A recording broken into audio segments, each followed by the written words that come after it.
Ecetes Uborka. Begin, of course, by slicing the cucumber. Leave the crust on for more fiber. Add them to the bowl.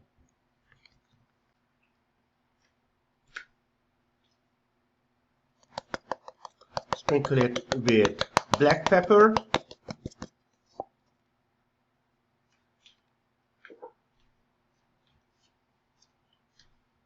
as well as some paprika. This is the preferred version.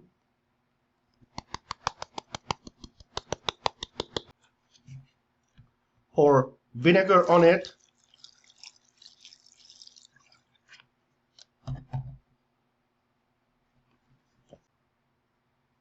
Stir.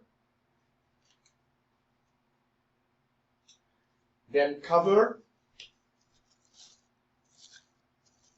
And put in the fridge for about a day to let it soak.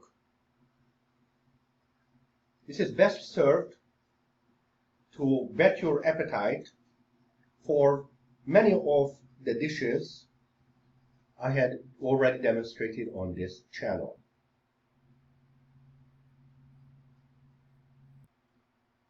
Jó étvágyat!